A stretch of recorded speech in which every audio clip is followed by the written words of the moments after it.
Alan. ममता बहुत ही सीधी और प्यारी लड़की थी। वहीं सुनील एक सरल और आगे बढ़ने की सोच रखने वाला लड़का।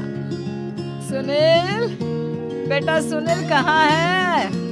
अरे जरा एक गिलास पानी तो दे दो। हाँ माँ, अभी आया। क्या माँ, पानी तेरे सर के पास ही तो रखा है। क्या हो गया है, तबीयत खराब है क्या? अरे नहीं नहीं, वो उठने का मन ही नहीं कर रहा था। तो देखा ही नहीं। वैसे क्या कर रहा है? यहाँ बैठना मेरे पास। माँ पढ़ रहा था। तो क्या ना, नौकरी में तो वक्त नहीं मिलता, अब ऑफिस से घर आकर ही तो वक्त मिलता है। अच्छा अच्छा ठीक है, पढ़ ले जा बेटा। सुनील पढ़ लिख कर और आगे बढ़ना चाहता था, लेकिन माँ की तबीयत खराब देखकर सोचता है कि शादी ही कर ले। कब तक माँ का ख्याल वो अकेले रख पाएगा? तो एक दिन, माँ ये ममता है, मैंने इससे शादी कर ली है। तुम्हारी तबीयत भी ठीक नहीं रहती, तो मैंने सोचा शादी कर लेता हूँ। घर संभालने वाली और तुम्हें संभालने वाली कोई आ जाएगी तो अच्छा रहेगा। माँ अचानक से सामने बहू देखकर हैरान रह जाती है। बेटा ये क्या बात होती है? न बैंड, न बाजा, न दहेज, न शगुन, ऐसा कैसे बहू आ गई? माँ तू तो जानती है, मैं नौकरी के साथ पढ़ाई कर रहा हूँ, तो कहाँ से इतना पैसा बचा पाता कि धूमधाम से शादी करता। वैसे भी माँ, लोग तो आकर खाकर निकल जाएंगे, इसलिए बस वैसे ही। माँ जी, मैं आपका ख्याल रखूंगी। वैसे भी ये आगे की पढ़ाई कर रहे हैं, अच्छा कुछ कर गए तो सबके दिन फिर से अच्छे आ जाएंगे। सास को ममता की बात ठीक तो लगती है, लेकिन मन में कहीं ना कहीं लगता है कि कहीं बहू बेटे को लेकर फुर्र ना हो जाए और फिर तो वो रह जाएगी अकेली। बेटा देख, मेरा जो कुछ भी है वो सुनील ही है, और सुनील का भी अब इस दुनिया में मैं ही हूँ और कोई नहीं। क्या सुनील? बिल्कुल माँ, लेकिन आज से ममता भी मेरे जीवन का अहम हिस्सा है, जैसे तू है। सास को बड़ा बुरा लगता है कि उसकी सल्तनत में कोई और हिस्सेदार कैसे हो सकता है। कैसे कोई और उसके 30 साल की बेटे की जिंदगी में अचानक से आकर बराबर का हिस्सेदार बन सकता है। देख बहू, मैं भले थोड़ा बीमार रहती हूँ, लेकिन इसका मतलब यह नहीं कि घर की चीजों में मेरा कंट्रोल खत्म हो गया है। मैं आज भी इस घर की रानी हूँ, समझी? बेटा सोचता है कि ये माँ को अचानक से क्या हो गया। कल तक जो माँ कहती थी कि जिंदगी का कोई भरोसा नहीं, वो अचानक से जंग के मैदान की झांसी की रानी कैसे बन गई? माँ क्या हो गया है? सब ठीक है ना? अचानक कैसी बात कर रही हो? ममता का आज पहला दिन है, स्वागत करो उसका। आसपास के आंटियों को बुलाओ, नई दुल्हन की मुंह दिखाई करवाओ। खैर, सास होने का फर्ज निभाती है और बाद में एक सहेली के साथ बाहर निकल जाती है। क्यों नहीं बताया नहीं कि बेटे का ब्याह कर रही हो? वैसे तो सारा दिन हम ही में घुसी रहती हो। अरे मुझे भी तभी पता चला, मुँह अचानक सर पर लेकर आ गया। कहता है बहू है माँ तुम्हारी, अब इसको भी इतना ही मैं प्यार करता हूँ जितना तुझे करता हूँ। क्यों जी, ये क्या बात हुई? क्यों इतना प्यार करता है? अरे माँ का प्यार तो ज्यादा होता है। अब उसको तो कोई दूसरा पति मिल सकता है, लेकिन तुम ही बताओ, क्या माँ की ममता किसी और की हो सकती है? ना जी ना, बेटे को समझाओ ये बात। अरे क्या समझाऊं, मुझे तो खुद ही समझ में नहीं आ रहा कि क्या हो रहा है। जो बेटा कल तक माँ माँ करता था, अचानक से बीवी बीवी का राग आलाप रहा है। देखा, उसकी बीवी ना सुंदर और जवान है। सुंदरता के आगे तो एक से एक नहीं टिके, तो तेरा बेटा किस खेत की मूली है? सास को भी समझ में आ जाता है कि बहू की सुंदरता के आगे माँ का प्यार किसी काम का नहीं। उधर बीवी, ए जी, अम्मा जी सहेलियों को छोड़ने गई थी, अभी तक आई नहीं, हम देख आए क्या? अरे रहने दो ना, आ जाएंगी। कहाँ जाएगी, उनकी आदत है, एक बार जाती है तो पूरी पंचायत खत्म करके ही आती है। अच्छा ही है, खाना वाना खा कर गई होगी। छोड़ो ना, घूमेगी तो खाना पचेगा, नहीं तो ऐसे ही खाट पकड़ लेगी। बहू भी शांत हो जाती है। उधर सास सोचती है कि आज थोड़ा देर से ही घर जाती हूँ, जब बेटा परेशान होकर ढूंढेगा तब मजा आएगा। बीवी को खुद ही पता चल जाएगा कि माँ के आगे उसकी दाल नहीं गलेगी। लेकिन वहीं दूसरी ओर घर पर, ए जी, माँ जी अभी भी नहीं आई, हमको तो घबराहट हो रही है कि क्या करें, जाकर पता करें किसी के घर।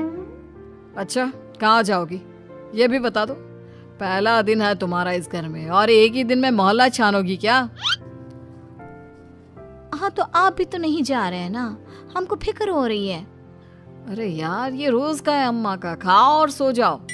बस फिर क्या था, बेटा बहू खाना खाते हैं और कमरे में सोने चले जाते हैं।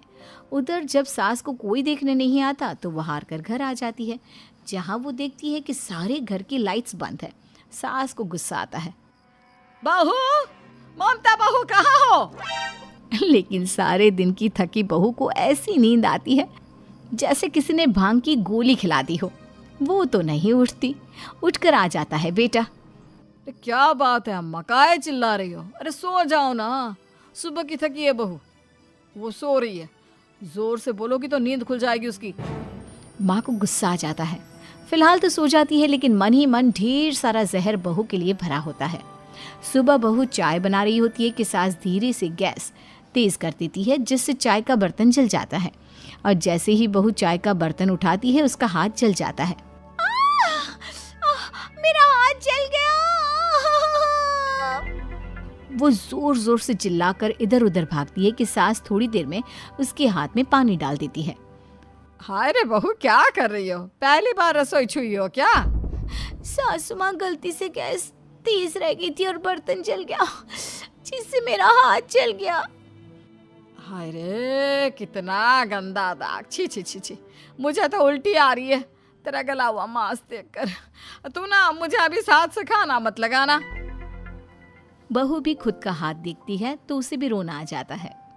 कुछ दिनों के बाद सास की सहेली आती है, बहू चाय बनाकर लाती है।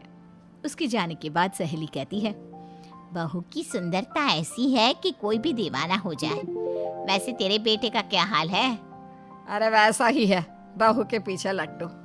क्या करूं, कुछ समझ में नहीं आ रहा।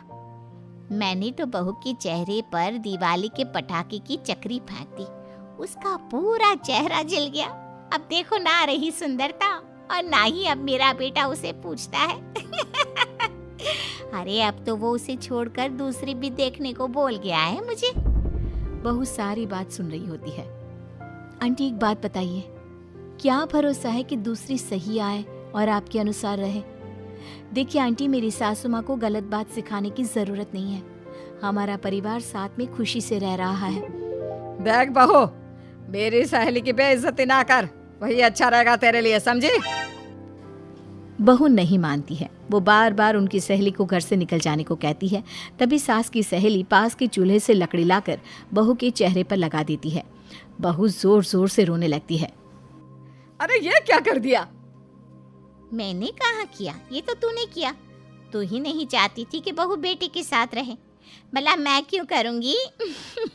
मैं तो चली, निपटो अब। बहू रो रही होती है, दर्द से चिल्ला रही होती है, लेकिन सास उसे डॉक्टर के पास नहीं ले जाती। तभी पति आता है। क्या हो गया ममता? ये दाग कैसे लगा? तुम कैसे जली? ममता कुछ नहीं कहती, बस दर्द से करा रही होती है। पति माँ की तरफ देखता है। हो ना हो माँ, ये पक्का आपका काम है। आप ही ममता से जला करती थी ना। देखना माँ, अब पुलिस आएगी, केस बनेगा, लेकिन पहले मैं ममता को अस्पताल लेकर जा रहा हूँ। सभी अस्पताल जाते हैं, जहाँ डॉक्टर ममता की सास से कहते हैं, आपने तो नहीं जलाया ना बहू को?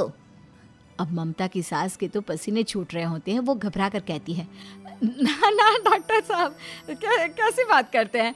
हम क्यों जलाएंगे अपनी बहू को? डॉक्टर ममता के पति से पूछते हैं।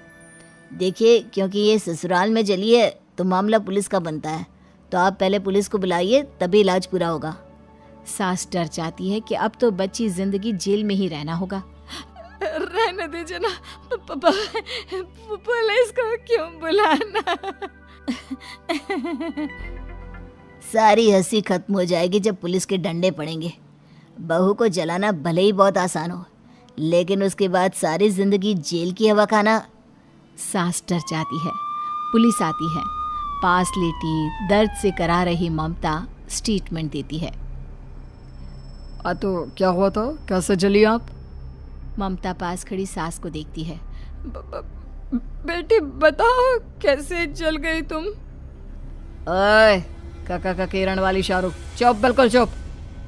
सास चुप। सभी इंतजार करते हैं कि ममता क्या बोलेगी। जी मैं खाना बना रही थी, लकड़ी उड़कर मेरे ऊपर गिर गई और मैं जल गई। सास बहू की बात सुनकर रोने लगती है। देखा माँ, कितनी समझदार है ममता।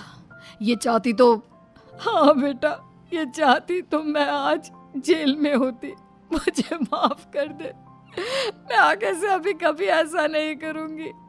बहू के साथ मिलकर रहूंगी, मुझे माफ कर दे।